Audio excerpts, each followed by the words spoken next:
একজন বদবী, একজন গ্রাম্য লোক রাসূলের কাছে এসে প্রশ্ন করেছিলেন, হুজুর আমি গ্রাম্য মানুষ, সব সময় আপনার খেদমতে আসতে পারি না, আমি গরিব মানুষ, হুজুর আমাকে আপনি বলে দেন তাওহীদ কারে বলে, রিসালাত কারে বলে, আখিরাত কারে বলে, ঈমান কারে বলে। হুজুর সব তারে ব্যাখ্যা করে শোনায় দিলেন।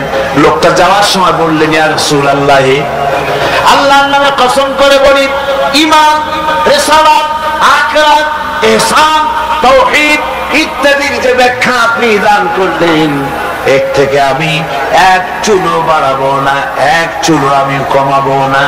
এই বলে লোকটা যখন বিদায় হতে লাগলো, আল্লাহর নবী উপস্থিত সাহাবীদের বললেন, সাহাবীরা, এই দুনিয়ায় বেঁচে থাকা অবস্থায় যদি কোনো বেহেশতি মানুষ দেখে চোখ শীতল করতে চাও, তাহলে এই বান্দার দিকে তাকায় দেখো, সে আল্লাহর জান্নাতি। সে বলেছে, রাসূল ইসলামের যে ব্যাখ্যা আপনি দিয়েছেন, এক থেকে এক চুল বাড়াবো না, এক চুল কমাবো না, এর নাম ঈমান। এর নাম কি? চিল্লায় বলেন, নাম কি? আজ মুসলমানের কপাল পুড়ছে। কেন মুসলমানদের কপাল পুড়েছে? রাসূলুল্লাহর কাছে থেকে ঈমান, ইসলাম, তাওহীদের ব্যাখ্যা নিতে চায় না। খাজা বাবাই কি কয়, হুজুর কেবলা কি কয়, কোন দেশ থেকে কোন হুজুর কেবলা আসলো, তিনি কি ব্যাখ্যা দিলেন, সেই ব্যাখ্যা অনুযায়ী যায়। ওই ব্যাখ্যা কোরআনে বা হাদিসে আছে কিনা একটু যাচাই পর্যন্ত করে না। জোরে কোন নাউজুবিল্লাহ। কোন পীর সাহেব যদি বলেন এভাবে পাগড়ি বাঁধো, আমি যদি দেখি হাদিসে ওরকম পাগড়ি বেঁধেছেন রাসূল, অবশ্যই পীর সাহেবের কথা মানবো। কিন্তু পীর সাহেব যদি এমন পাগড়ি বাঁধার কথা বলেন যেরকম হুজুর বাঁধেন নাই, সাহাবীরা বাঁধেন নাই, সে পীর যেখান থেকে আসুক না কেন, সে পীরের কথা মানি না। বলেন ঠিক কিনা? জোরে বলেন ঠিক কিনা? পীর সাহেব আমারে জিকির শিখান, আমি যদি দেখি আমার রাসূলুল্লাহ ওই রকম জিকির করেছেন, নবীর সাহাবীরা ওই রকম জিকির করেছেন, পীর সাহেবের কথা মাথা পেতে মেনে নেব, যেহেতু তিনি আমার রাসূলের কথা বলেছেন, আমার রাসূলের সাহাবীদের মতো বলেছেন। আর যদি দেখি পীর সাহেব এমন জিকির শিখান, এমন ওজিফা শিখান, যেই জিকির যেই ওজিফা আল্লাহ রাসূল করেন নাই, সাহাবীরা করেন নাই, আল্লাহর কসম ওই পীরের ওজিফা মানি না। ঠিক কিনা কর? এর নাম হলো ঈমান। এর নাম কি? রাসূলুল্লাহ চাইতে ইসলামের নতুন করে ব্যাখ্যা মানি না। রাসূল যেটা দিয়েছেন এটাই আসল পথ, এটাই আসল পথ, জান্নাতে যাওয়ার পথ, আর কোন পথ না। বন্ধুগণ, 9 নম্বরে তাওহীদের 9 নম্বরের দাবি হলো আল্লাহর আইনের আনুগত্য করতে হবে। কার আইনের আনুগত্য? আল্লাহ পাক বলেন, ইত্তাবিউ মা উনজিলা ইলাইকুম মির রাব্বিকুম ওয়া লা তাত্তাবিউ মিন দুনিহি আউলিয়া। একমাত্র আমি যে আমার নাযিলকৃত তোমার রবের পক্ষ থেকে যে কিতাব নাযিল হয়েছে, সেই কিতাবের অনুসরণ করো।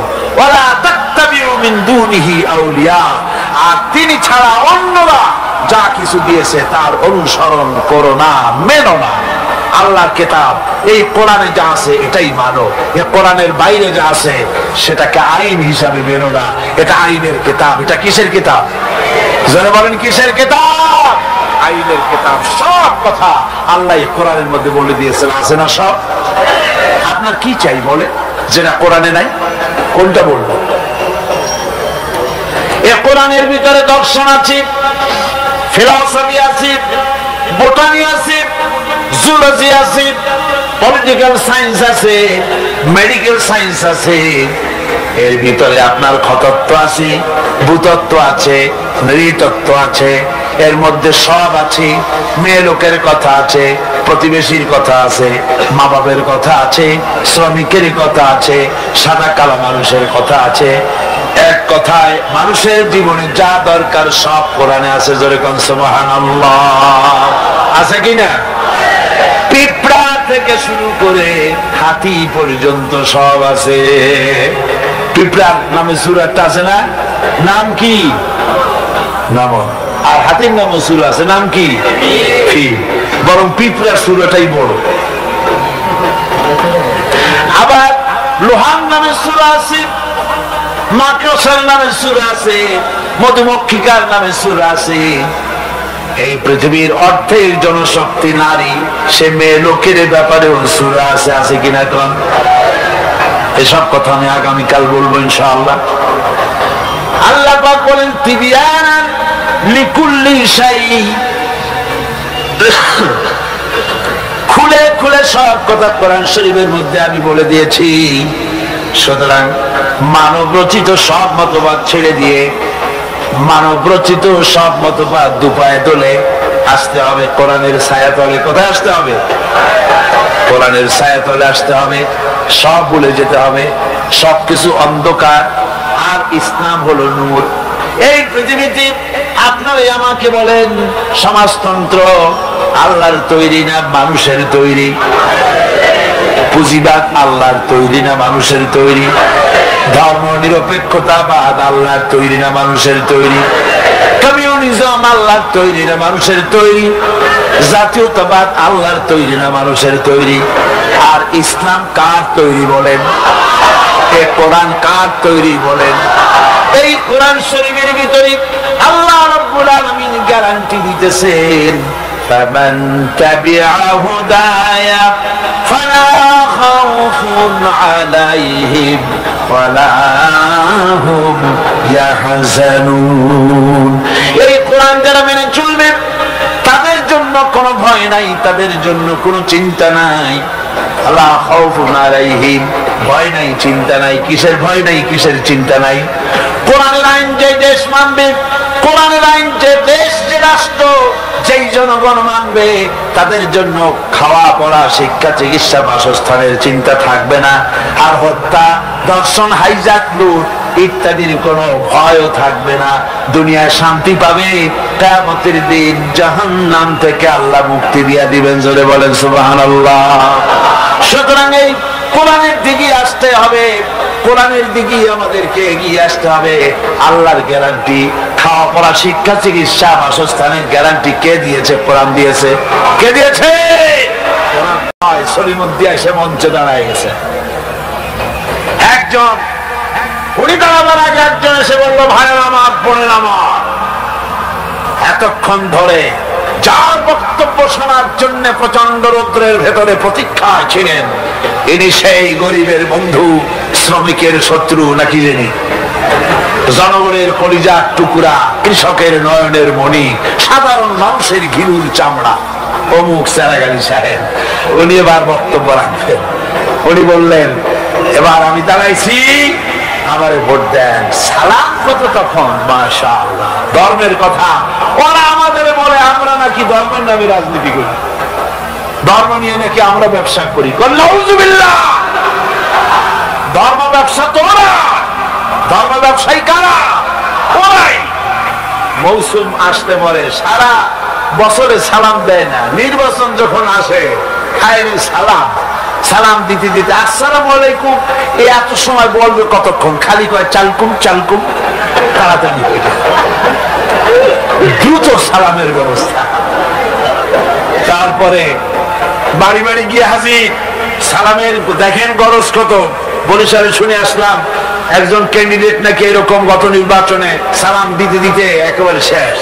তারপরে রাতে বাড়ি ফিরতেছে ক্যানভাস করে, রাত্রিবেলায় যাওয়ার সময় রাস্তা দিয়ে যাচ্ছে, সাথে লোকজন আছে, সামনে দেখে রাস্তার উপরে একটা মানুষের মতো, কয় আসসালামু আলাইকুম, জবাব নেই।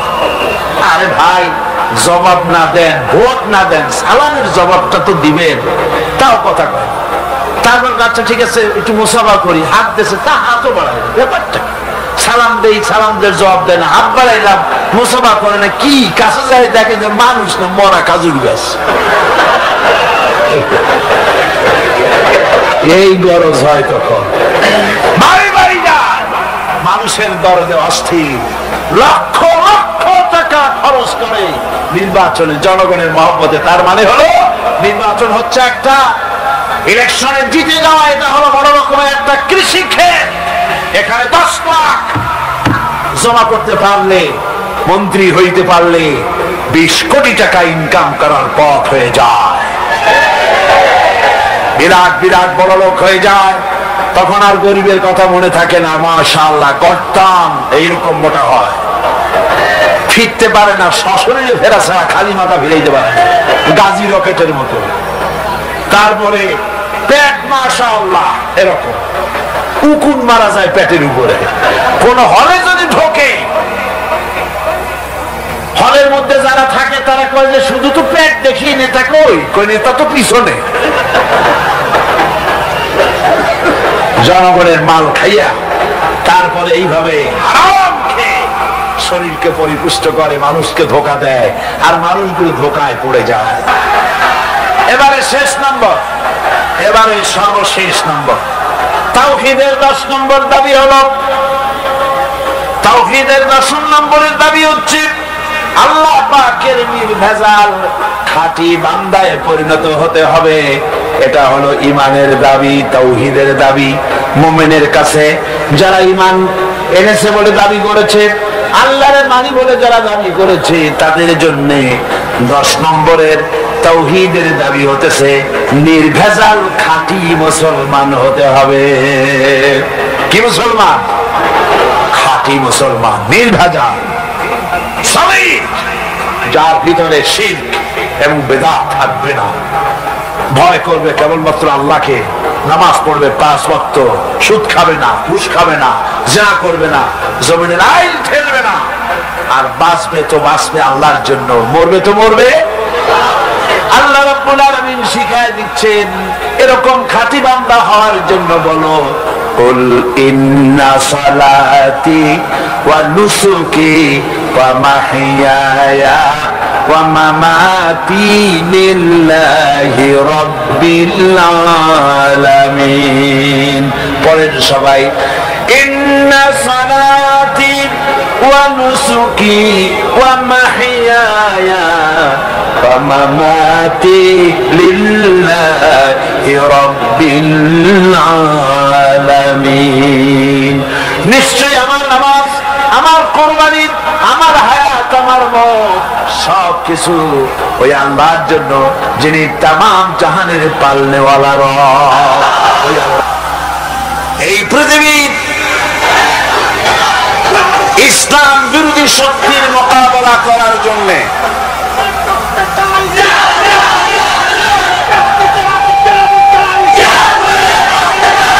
এদের সঙ্গে মোকাবেলা করার জন্য শর্ত, আল্লাহ এটা শর্ত করেন নাই তোমাদের কাছে অস্ত্র বেশি থাকতে হবে, তোমাদের কাছে কামান, বন্দুক, পারমাণবিক অস্ত্র, কেমিক্যাল উইপেন ইত্যাদি বেশি থাকতে হবে, এমন কোন শর্ত আরোপ করা হয়নি। শর্তটা হচ্ছে ওয়ালা তাহিনু ওয়ালা তাহজানু ওয়া আনতুমুল আ'লাউনা ইন কুনতুম মুমিনিন। আল্লাহ রাব্বুল আলামিন বলেন, কোন চিন্তা নাই, কোন ভয় নাই, যদি তোমরা মুমিন হও আমি আল্লাহ রাব্বুল আলামিন তোমাদেরকে বিজয়ী করে দেব। জোরে বলেন সুবহানাল্লাহ। শর্ত হলো ঈমান। শর্ত কি? জোরে বলেন। এই ঈমান যদি থাকে, বুকের ভিতরে আমানত, কার ক্ষমতা আছে পৃথিবী থেকে তোমাকে নিশ্চিহ্ন করে? কবি সম্রাট আল্লামা ইকবাল বলেছেন, तौहीद की अमानत सीनों में है हमारे, तौहीद की अमानत सीनों में है हमारे, मुमकिन नहीं मिटाना नाम निशान हमारा। একত্ববাদের আমানত, ঈমানের আমানত যাদের সিনার ভিতরে আছে, তাদেরকে পৃথিবী থেকে নিশ্চিহ্ন করতে পারে এমন ক্ষমতাই পৃথিবীর কারো। সুতরাং সবচাইতে বড় শক্তি হচ্ছে ঈমানের শক্তি। সবচাইতে বড় শক্তি কি? ঈমানের শক্তি। আমরা গত 3 দিন সেই ঈমানের কথাই বলেছি। গত 3 দিন কিসের উপরে আলোচনা করেছি? কোরআন শরীফের থেকে আমি আপনাদের সামনে যেখান থেকে আলোচনা করেছিলাম আপনাদের নিশ্চয়ই মনে আছে, সূরা বাকারার সেই জায়গা থেকে, লাইসাল বিররা আন তুওয়াল্লু ওয়ুজুহাকুম কিবালাল মাশরিকি ওয়াল মাগরিবি ওয়ালাকিন্নাল বিররা মান আমানা বিল্লাহি ওয়াল ইয়াউমিল আখিরি ওয়াল মালাইকাতি ওয়াল কিতাবি ওয়ান নাবিয়্যিন। পূর্ব এবং পশ্চিম দিকে মুখ ঘোরানোই মূল কল্যাণ এখানেই নিহিত নয়। আসল পুণ্যের কাজ, আসল কল্যাণের কাজ হলো আল্লাহর প্রতি ঈমান আনা। সে আল্লাহর প্রতি ঈমানের কথা, আল্লাহ পাকের প্রতি ঈমান পোষণের ব্যাখ্যা অপূর্ণ রয়ে যাবে যদি না তাওহীদ এবং শিরকের আলোচনা না হয়।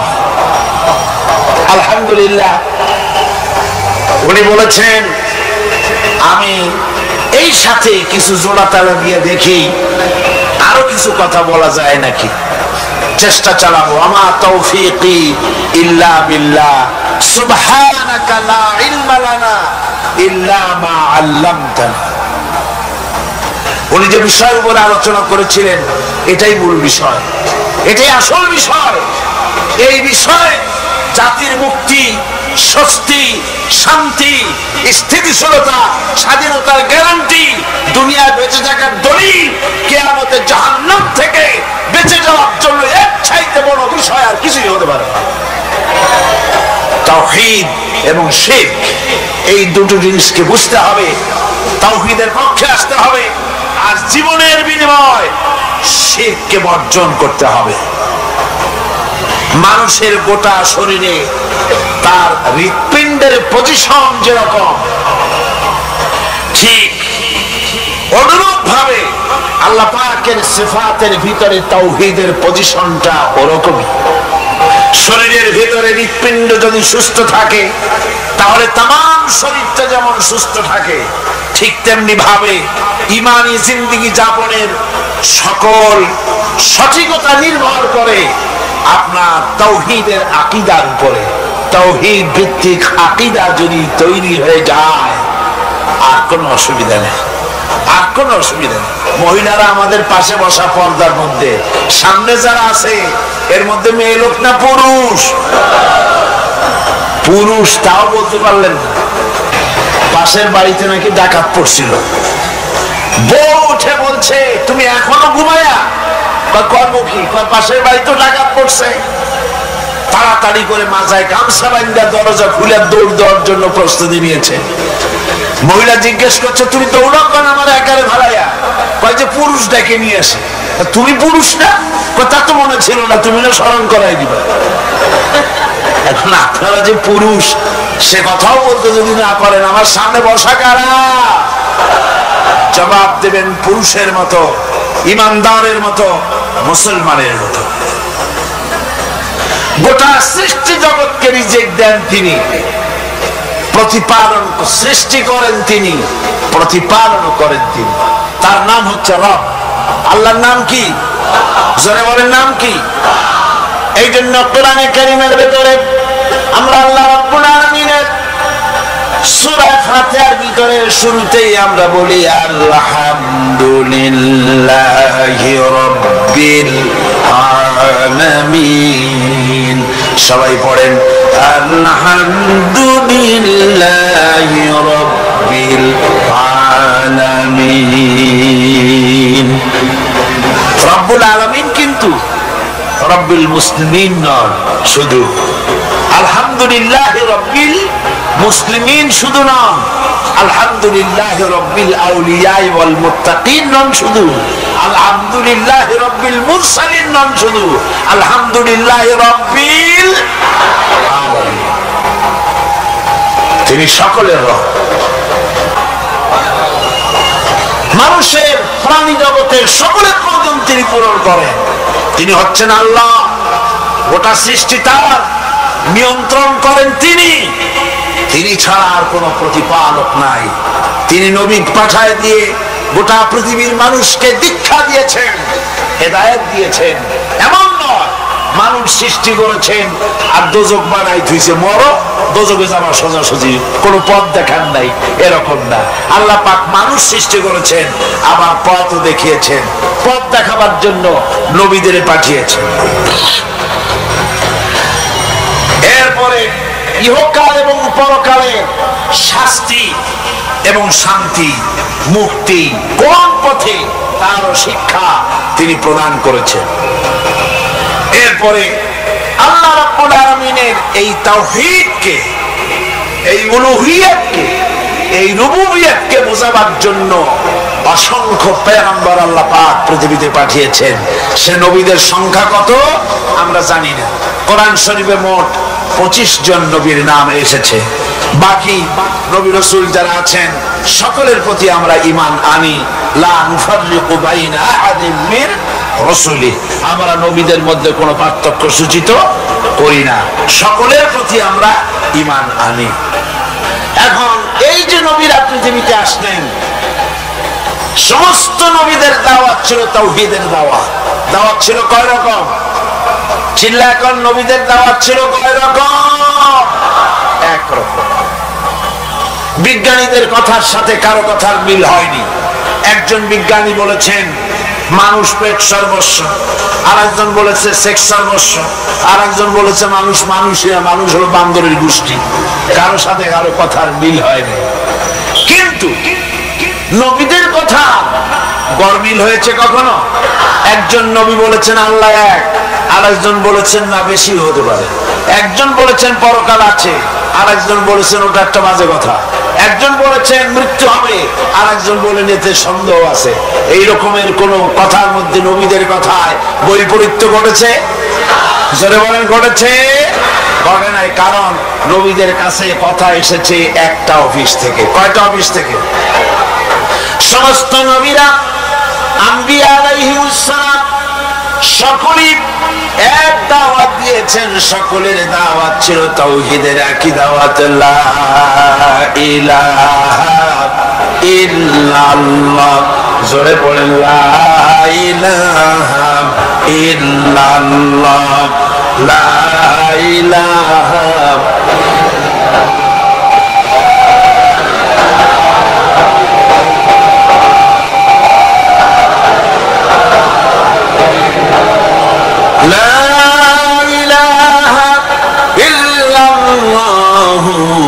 মুহাম্মাদুর রাসূলুল্লাহ। সব পয়গম্বরদের, নবী রাসূলদের একই দাওয়াত, লা ইলাহা ইল্লাল্লাহ। আল্লাহ ছাড়া কোনো ইলাহ নাই, মাবুদ। এই জন্য যখন যে পয়গম্বর পৃথিবীতে এসেছেন সমস্ত নবীরা দাওয়াত দিয়েছেন কি বলে? ইয়া কওমি ইবুদুল্লাহ মা লাকুম মিন ইলাহিন গায়রু। সমস্ত নবীরা দাওয়াত দিয়েছেন তার কওমকে। আম্বিয়া আলাইহিস সালাম দাওয়াত দিয়েছেন, হে আমার জাতি, হে আমার সম্প্রদায়, এক আল্লাহ ছাড়া কোনো ইলাহ নাই। এক আল্লাহ ছাড়া কোনো ইলাহ নাই, কোনো আইনদাতা নাই, বিধানদাতা নাই, শাসনকর্তা নাই। সেই আল্লাহর দিকে, সেই আল্লাহকে একমাত্র ইলাহ বলে মেনে নাও, তার আনুগত্য করো, তার দাসত্ব করো। নবীজি বলেছেন, আল্লাহ পাক অন্য আয়াতের ভিতরে বলেন, ওয়ালাকাদ বা'সনা ফি কুল্লি উম্মাতির রাসূলা আন ইবুদুল্লাহ ওয়াজতানিবুত তাগুত। আল্লাহ রাব্বুল আলামিন বলেন, এমন কোন জাতি নাই, এমন কোন সম্প্রদায় নাই, উম্মত নাই যাদের কাছে আমি নবী রাসূল প্রেরণ করি নাই। তারা সেখানে গিয়েছেন আর সকলকে বলেছেন এক আল্লাহর দাসত্ব করো, তাগুতকে বর্জন করো, আল্লাহর গোলামি করো জীবনের সকল ক্ষেত্রে। এক আল্লাহ ছাড়া কেউ নাই, আল্লাহ হচ্ছেন এক। আল্লাহ কয়জন? আল্লাহ কয়জন? আকাশ জমিন, চন্দ্র সূর্য, নদ নদী, গাছপালা, জন্তু জানোয়ার, বিশ্ব চরাচরের সকল সিস্টেম প্রমাণ এর সবচেয়ে বড় সাক্ষী আল্লাহ হচ্ছেন।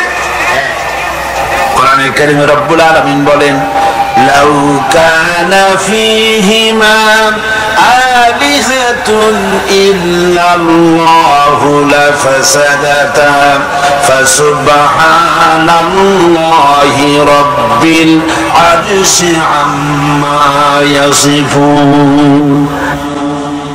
রব্বুল আলামিন বলেন, যদি আকাশ এবং জমিনে একাধিক ইলাহ যদি থাকতো তাহলে বিপর্যয় সৃষ্টি হয়ে যেত, ফাসাদ সৃষ্টি হয়ে যেত, বিপর্যয় সৃষ্টি হয়ে যেত। আসমান এবং জমিনে সব জায়গায় ফাসাদ সৃষ্টি হয়ে যেত, বিপর্যয় সৃষ্টি হয়ে যেত। সুতরাং আল্লাহ রাব্বুল আলামিন হচ্ছেন এক। তার ব্যাপারে একাধিক যারা চিন্তা করে তারা বড় বাজে কথা বলে, এ কথার পেছনে কোনো দলিল নাই। আল্লাহ এই সমস্ত কথা থেকে তিনি পবিত্র। আল্লাহ পাক আবার বলেন, মাত্তাখাযাল্লাহু মিন ওয়ালাদিন ওয়া মা কানা মা'হু মিন ইলাহিন ইযান লাযাহাবা কুল্লু ইলাহিন বিমা খালাকা ওয়া লা'আলা বা'দুহুম আলা বা'দ। আল্লাহ পাক বলেন, আল্লাহ কাউকে নিজের সন্তান বানান নাই, তার কোনো সন্তান নাই, আর তার কোনো ইলাহ, তার কোনো শরীক নাই। এরপরে যদি আরো কোনো শরীক থাকতো তাহলে তারা তাদের সৃষ্টি নিয়ে আলাদা হয়ে যেত। একাধিক আল্লাহ যদি হতো, একাধিক ইলাহ যদি হতো, তাহলে সূর্য যার আছে সে সূর্য নিয়ে একদিকে যেত, আর একজনে চন্দ্র নিয়ে যাইত, আর একজনে জমিন নিয়ে যেত, আর একজনে আবার আকাশ নিয়ে যেত। এরকম এক খোদা আর এক খোদার উপরে চড়াও হতো। যেমন রাশিয়া চড়াও হয়েছে চেচনিয়ার উপরে, আবার সার্বিয়রা চড়াও হয়েছে বসনিয়ার উপরে। এমনি করে এক রাষ্ট্র আর এক রাষ্ট্রের উপরে যেমন চড়াও হয়, এক খোদা আর এক খোদার উপরে গিয়ে চড়াও হতো। আল্লাহ পাক বলেন, আকাশ এবং জমিনে এক আল্লাহ, এই এক আল্লাহ ছাড়া আর কেউ নাই। এই তাওহীদের বীজ সব মানুষের হৃদয়ের ভিতরে বপন করে দেওয়া আছে। প্রত্যেক মানুষের অন্তরের ভিতরে, মনের গহীনের ভিতরে এই তাওহীদের বীজ বপন করা আছে। যদি সে নাস্তিক হয়, তুফানের ভিতরে যখন পড়ে, ঝড়ের ভিতরে যখন পড়ে, ঢেউয়ের মধ্যে যখন পড়ে যায়, আল্লাহ বলেন, দাল্লা মান তাদউনা ইল্লা ইয়াহু, তখন আমি আল্লাহ ছাড়া সকলকে ভুলে যাই। বিপদে যখন পড়ে তখন আল্লাহর নাম খুব তখন স্মরণে এসে যায়। মহান আল্লাহ পাক বলছেন, আকাশে এবং জমিনে সব জায়গায় এক আল্লাহ, তার এই তাওহীদের উপরে বিশ্বাস স্থাপন করতে হবে।